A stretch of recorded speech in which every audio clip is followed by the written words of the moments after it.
welcome to another edition of Para-Talk. I'm Gareth Davis, and once again I'm joined by paranormal enthusiast Reeves Cook. And this week we're talking about A Devonshire Haunting. Hello, Reeves. Hello, Gareth. Yes, Devonshire Haunting. They're all very spooky. Now, Devonshire is in southern England. Yep.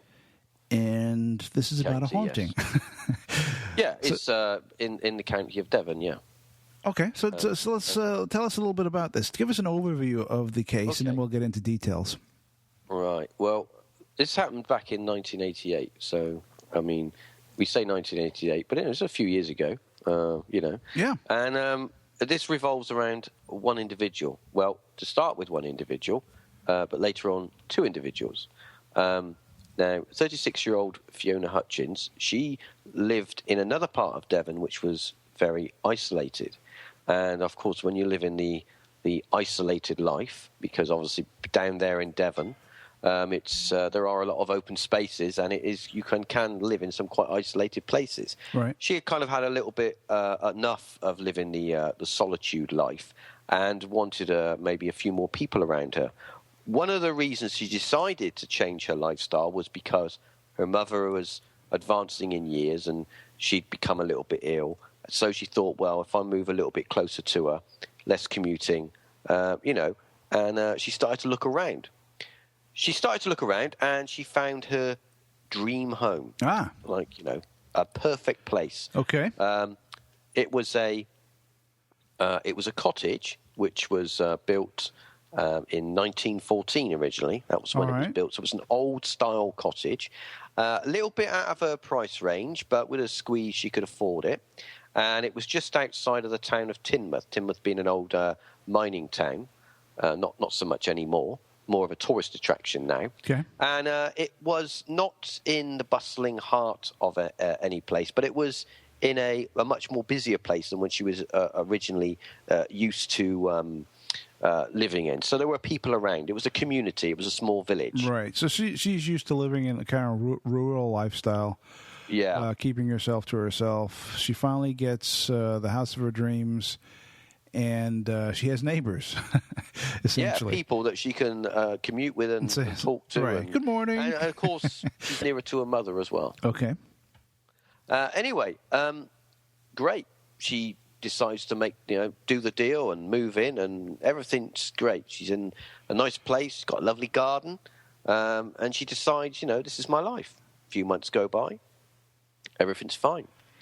After a couple of months, obviously when you move into a new place, it's a bit, anyone that's moved into a new house, you're going into someone else's environment, no matter how much paint you put on the walls or how new the carpets smell, it's for a while, you're living in someone's house. Yeah, you have to make it your own. Yeah. Yeah, so it was the kind of feeling she had that for a little while it was like, this doesn't feel like my house. It feels a bit weird. And that kind of subsided after a while as she got used to the place and used to the area.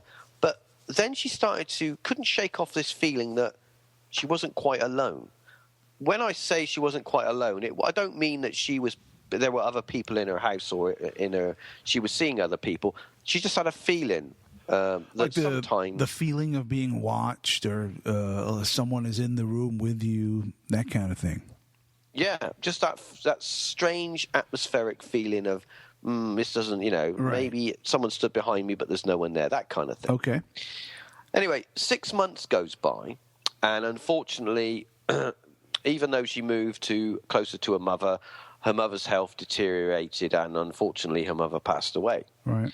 So it was just her. She'd moved to her cottage. She was happy.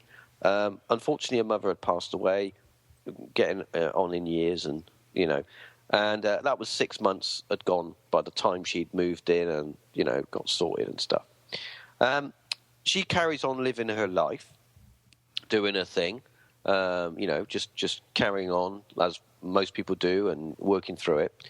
She happens to bump into one of the neighbours. Now, up until this point, she hasn't really talked to anyone. Okay. Because she's used to living in an isolated area. So she's pretty much keeping herself to herself.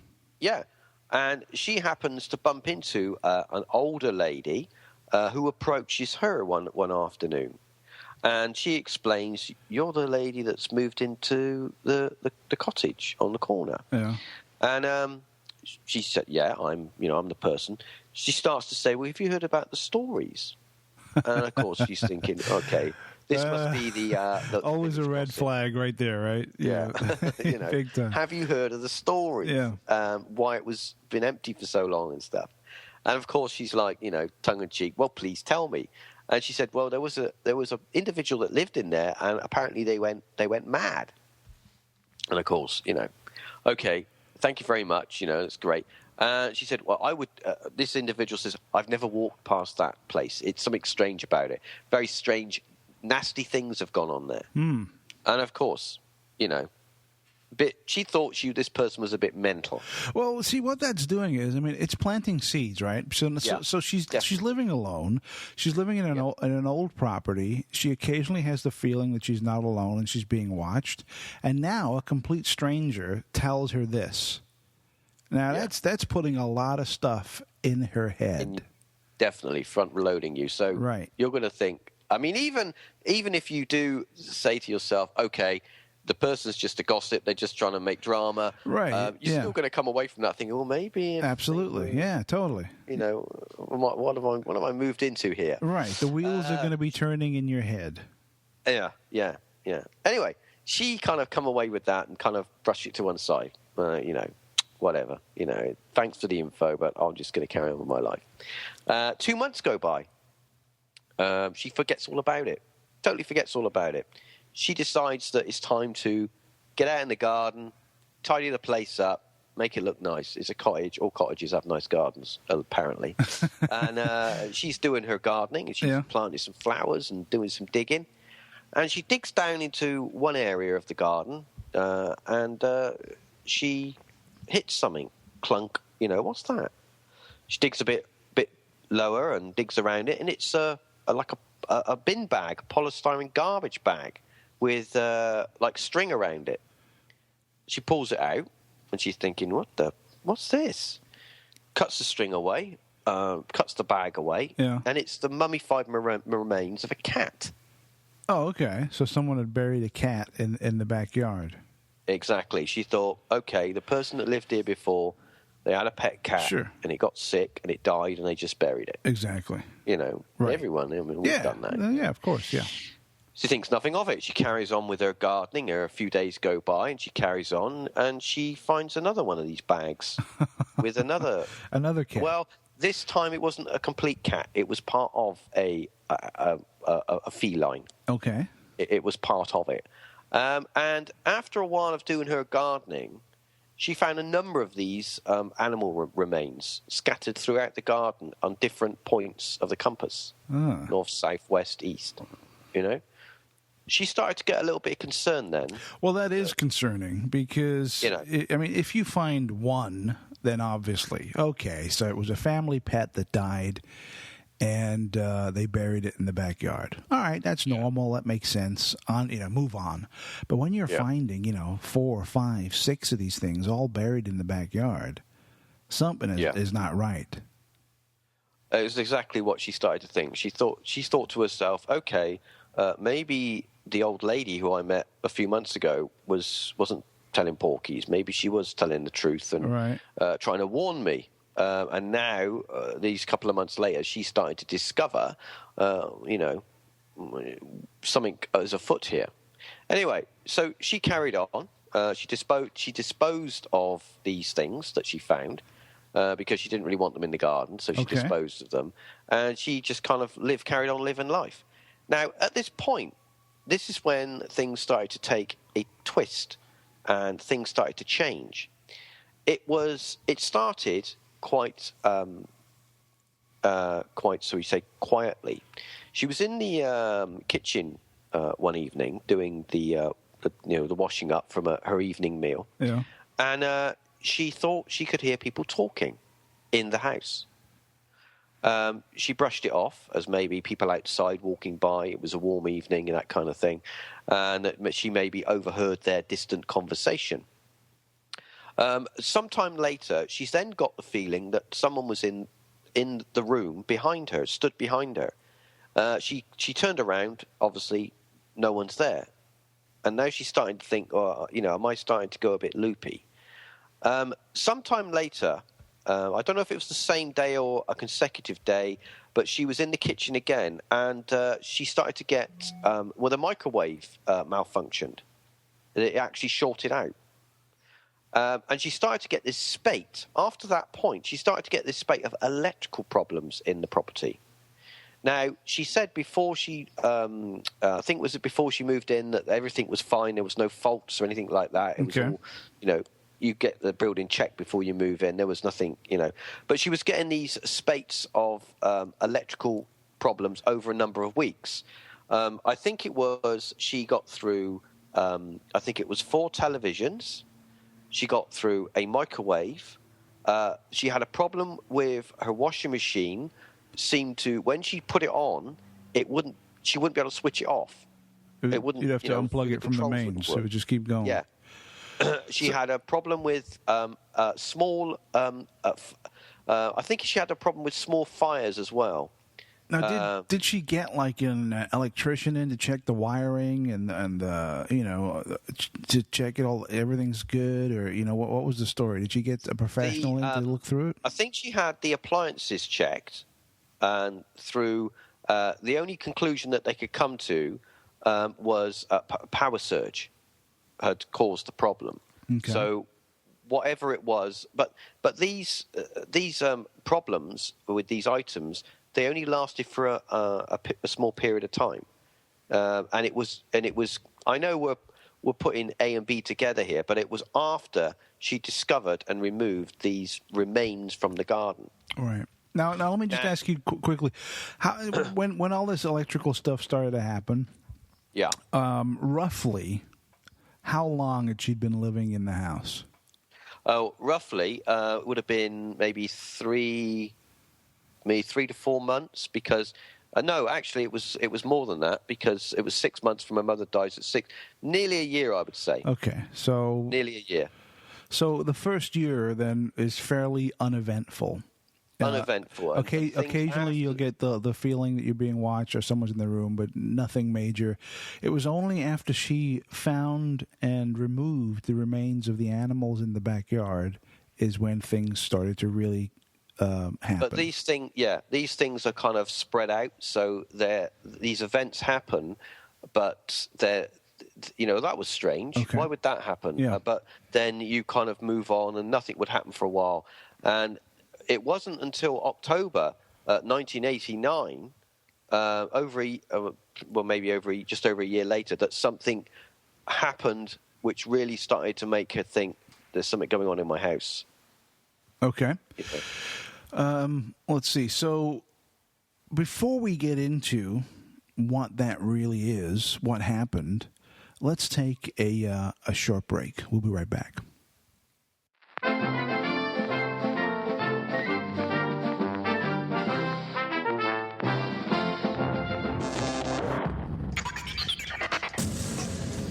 Mindset Daily.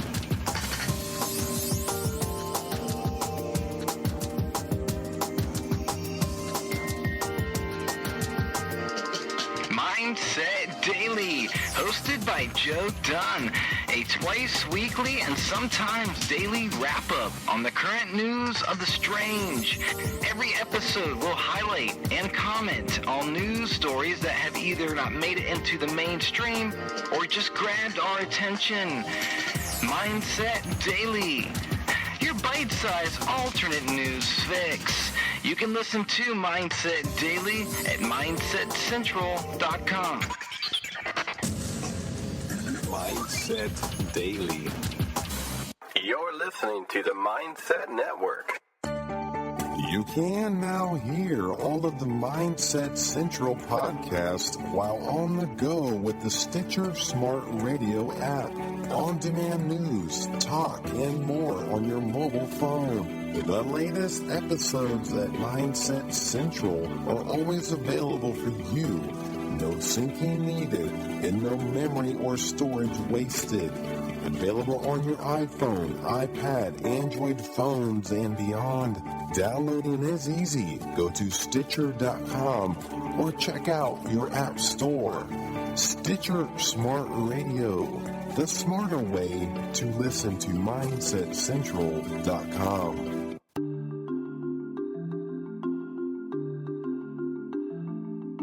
Hi, everyone. This is Gareth from MindsetCentral.com. Just coming on really quickly to talk to you about subscribing or donating to Mindset Central. Right now, we average about 17 brand new podcasts a month on Mindset Central, and that's for free. So you get that content for free. It always has been free, and it will continue to be free. But just take a moment to imagine the time and the effort it takes to put all that together, plus also creating, building, sustaining the website, and the server costs. We're constantly finding ourselves reaching the point that sometimes is the breaking point, and we're up against that old foe of time and money. And we're hoping that with your help, we can break through this wall. Not only do we want to continue with Mindset Central, but we want to build upon it and create something very special on the internet. So please think about helping us and becoming a subscriber. By becoming a subscriber to Mindset Central, you'll have access to the subscriber section, which provides exclusive, all-new podcasts and a lot more. The subscriber section has and will continue to grow into an area that you will want to be a part of. And with monthly access priced at that of a large coffee at Starbucks. So for one coffee, you get access to the subscriber section, packed with content that is continually added to on a weekly basis. So please help us. Help us by becoming a subscriber. Thank you.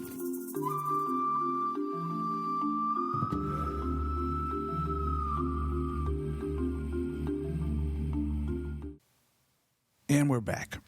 Okay, Reeves. So when we left the air for the break, we were just about to start talking about this case in Devonshire, where things really do start happening.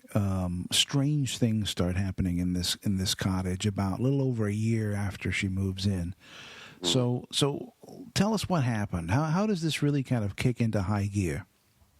Well, we've had the strange, electrical disturbances, the feeling of being watched, and maybe the sound of alleged, maybe voices in the property. But nothing has really become threatening. Nothing has really become to the point where you think, oh, something definitely is going on. Anyway, one evening, this is in October 1989, Fiona decides that, she's going to have a hot chocolate and go to sleep. For this one evening, she found it difficult to go to sleep. She'd never really had any trouble going to sleep before. She put it down to just a bit of stress and just general bother. So she had her night drink and decided to go to sleep. It was quite early in the morning, and she awoke from her sleep with the feeling of unable to move. Night terrors. Night terror. Yeah, we had a good show on this on Para-Talk a few episodes ago. So, listeners, if you're unfamiliar with night terrors or dig out that episode and check it out. There's a lot of information there. So she's lying in bed, completely paralyzed, but completely awake. And what happens, Reeves? She's witnessing on her bed a number of children on her bed, all kind of, gesturing toward her. What do you mean on the bed? Like sitting on the bed, standing kneeling on her bed, crawling on her bed. Like around her. She says around her, group of children. God. She said it was like they were totally real. She witnessed this for maybe a number of seconds until she was able to move, and she let out a shriek. She's saying it's not real, it's not real. She kept telling herself it's not real. And as soon as she was able to move, it was vanished. It was clear. It was gone.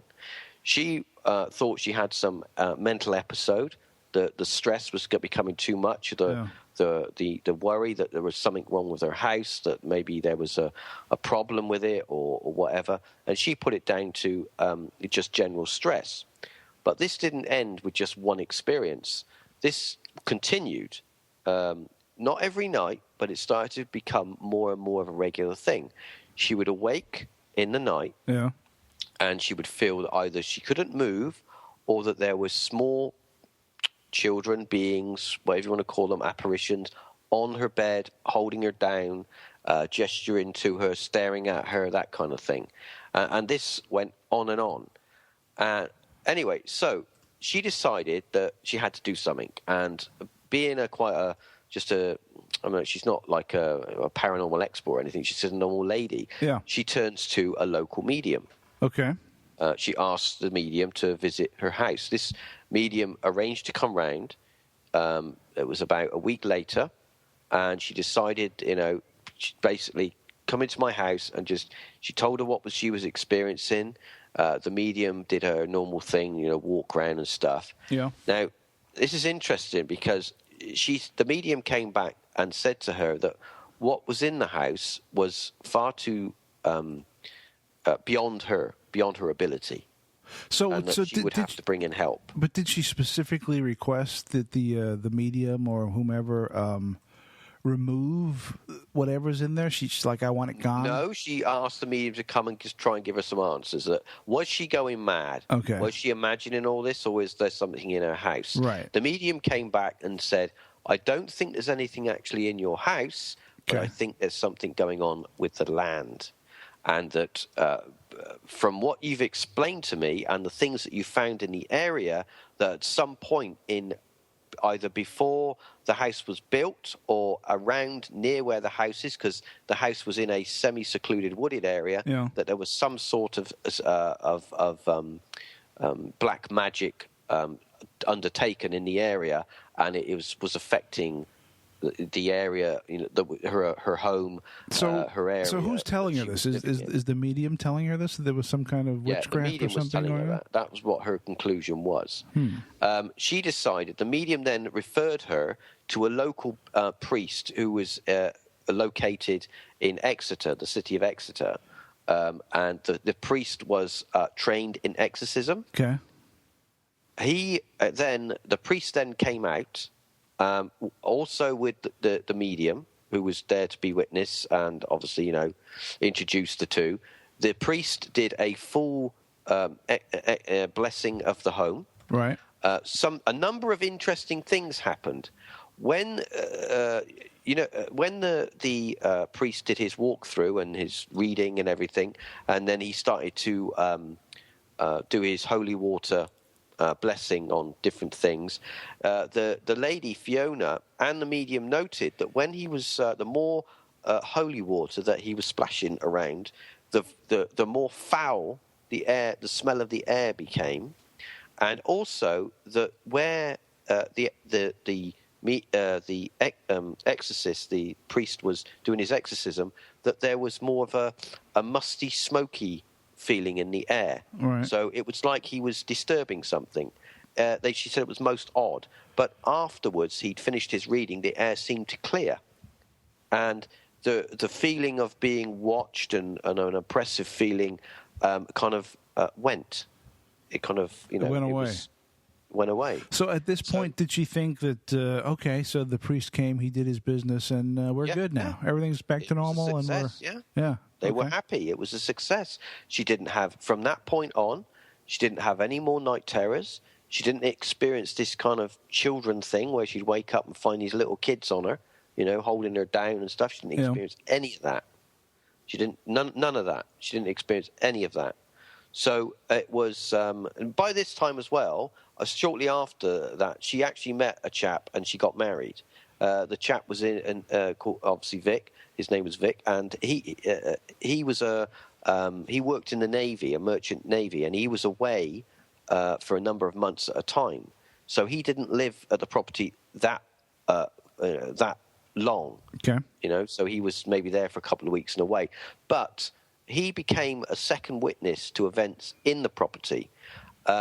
It was maybe a few months, maybe 3 months, I think it was, after the exorcism, was the cleansing, the blessing, whatever you want to call it, of the house, that everything was fine. And then one night, when Fiona was on her own in the property, she awoke to her bedroom door to someone trying to open the bedroom door. It wasn't like someone was actually trying to push the handle down. It was somebody just, like if you'd grab a handle and bang it backwards and forwards. So it's like you're trying to shake the door. Trying to open the door without turning the handle, just like rattling the door in the door frame. She got up and went to the door, opened the door. No one was there. See, this okay. Let me stop you right there because I want to explore that. Who would go to the door? Well, the thing was, I want to think about that for a second, though. Right? You're alone in the house, right? There's nobody in the house. You've had the exorcism there. You've had all this crazy nonsense going on. You're in bed. It's the middle of the night. Your bedroom door is closed, and suddenly the bedroom door starts rattling like someone's going to open it. I think now, are you going to just hop on? Oh, look, someone's trying to get in. Let me go and check the door. Or are you going to be in bed fearing for your life? Yes, but we must take into account what she's been through previously. Well, yeah, of course. That would add to the fear, I would think. Yes, it could do, but also it could do. Well, not this again. It isn't starting again, is it? Is that the wind? Is wind doing that, or is there? What's going on? See that? But she got up and she opened the door, to expect someone there or something there. There was nothing there. But that always kind of. I don't doubt that it happens. I'm sure it does, but it always kind of makes me think like, I hear noises in the basement in the middle of the night. Let me go down and check. Yeah, let me go down and check. Who does that? Oh, the bulb doesn't work. Who does that? Nobody. Who's going to? It does sound something out of a very cheap paranormal horror film. Yeah, it could have. Don't turn the light on. Yeah. You've got to look around in the dark. Right. Okay, so she goes and checks the door. What happens? Yeah. And there's nothing there. There's no one there. There's no one in the house. It's all locked up. She checks all the windows, the doors. It's all locked. It's all safe. There's no one there. She puts it down to, okay, all right, well, one off. Maybe it was the wind. Let's just say it was the wind. Her husband returns back from his trips, doing his voyaging and stuff, and he's in the house one night. He goes to bed. And all of a sudden, later on in the night, she wakes up. He's not in bed. He's gone. He's at the bottom of the stairs, asleep. He doesn't have any memory. He doesn't have any memory how he got there. So she goes down and wakes him up? She goes down to look for him. Yeah. As she walks out of her bedroom door, there's a long landing. Right. You walk down the landing. You can look over the landing and look down at the stairs. She sees him at the bottom of the stairs, led at the bottom of the stairs. Her immediate fear is that he's had a fall. Oh, okay. And he's unconscious. He's heard a noise and he's gone to investigate and he's fallen down the stairs. Okay. She rushes to him and to give him a little shake and he just wakes up. And he's, why aren't I in bed? Yeah. He has no memory of getting down the stairs into where he was, at the bottom of the stairs. This has happened in other cases as well, where individuals have kind of no memory of being somewhere or doing something. So, there's a connection there with other cases as well. Right. It gets to a point where they start to become concerned because not only is he had this strange experience and she's had her previous strange experience, they start to get the problem with the electrical devices again. Things, bulbs blowing, objects turning themselves on and off. Yeah. And they think, right, well, whatever was here either was moved away and something else is left or something else is going on. They then get somebody, I think it was a local a neighbor or somebody that she had an acquaintance with, pointed them to a local man that was into he doesn't call himself his name's John Parker. He is a resident of Devon. He lives in the local area, but he doesn't call himself a medium. He says that he's a sensitive. He can go into areas and feel the vibe of the area and just give. He's had a number. He's done I think it was over 30 cases or something. He's been successful in. But anyway, he's invited to the cottage to come in and just walk around and tell them, is there something here? He comes to the cottage, and this is where it all gets. This is the kind of the kind of peak of what's going on. He comes to the cottage. He does his walkthrough of the home, and he comes back and he says, whatever's here is very negative. It has something to do with practices that have gone on in the area. He says the same thing as well about the land. Yeah. Not so much the home, but the land where the property is. He then says that he's going to do his thing. He goes up the stairs because he says the focal point is upstairs and the landing area of the house. Right. He goes upstairs. The Vic and the wife Fiona are downstairs in the front room. They hear what sounds like furniture being thrown around, but they say that it's too much noise for like one person. It's more like the furniture's being thrown around, and that they can feel it through the house.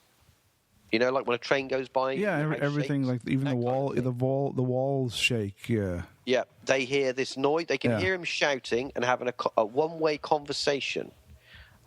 With that, his conversation is along the lines of "You don't belong here. You must move on."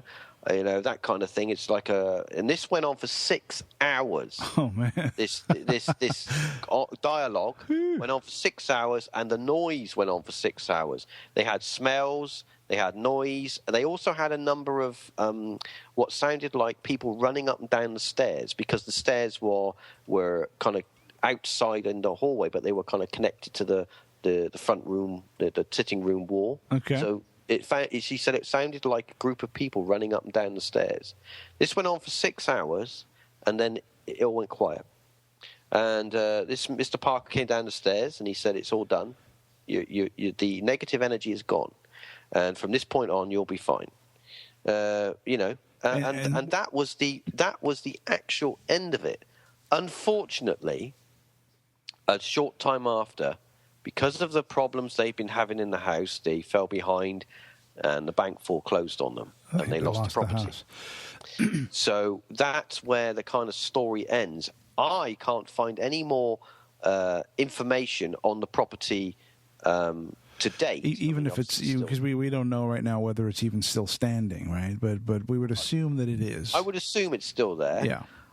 The thing is, that whatever apparently was in the should we say the area, the atmosphere, or the location, has apparently been moved on, and it was negative energy.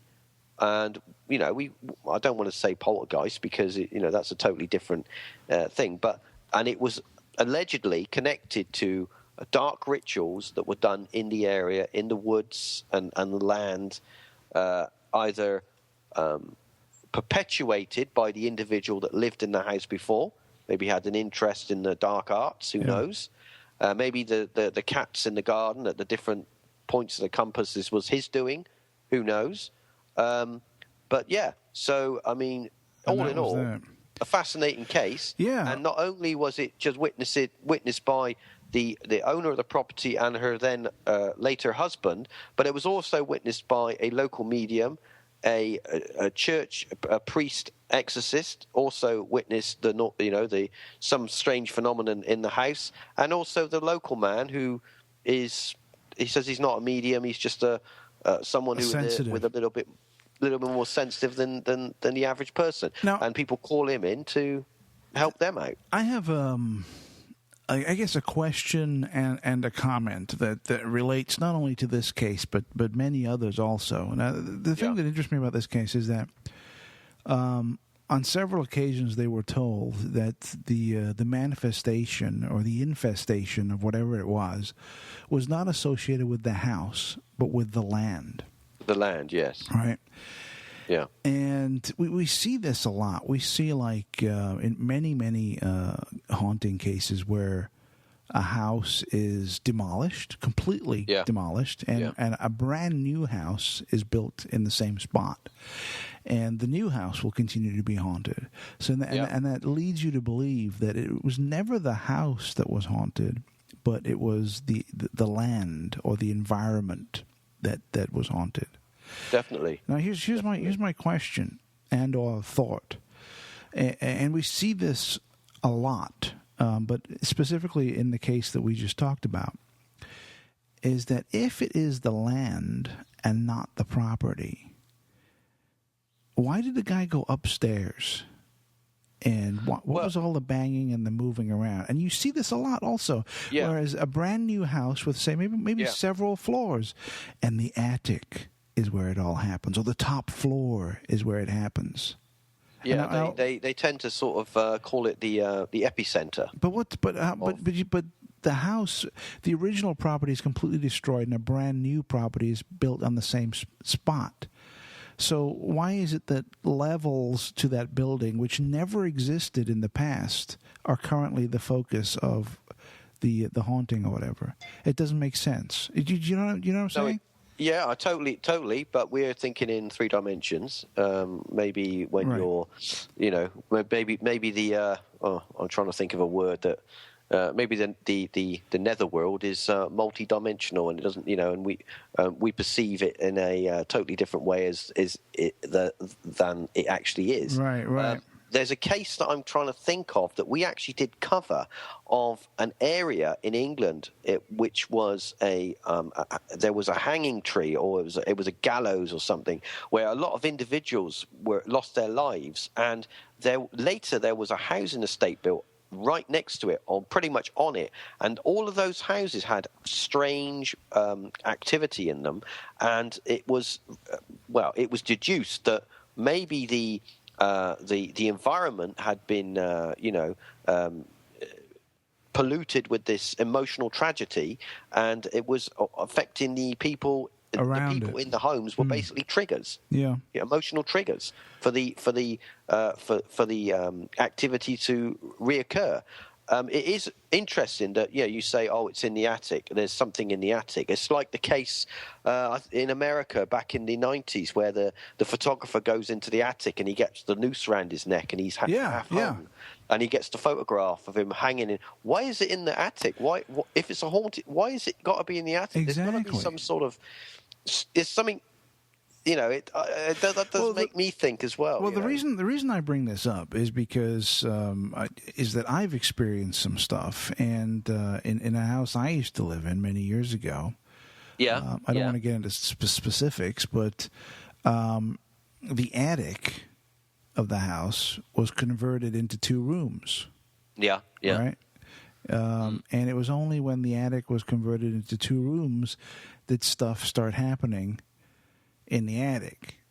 Well, actually, it's interesting you note that, because I had a friend when I was at school, and I went around his house once, and he used to tell me all the time, my house is haunted, and I would not believe him. We were around his house one evening, and we could clearly hear something. It sounded like a suitcase being dragged around up in the attic, and I crapped my pants. That was the first time I'd experienced anything weird like this. So there you go, there it is. Yeah.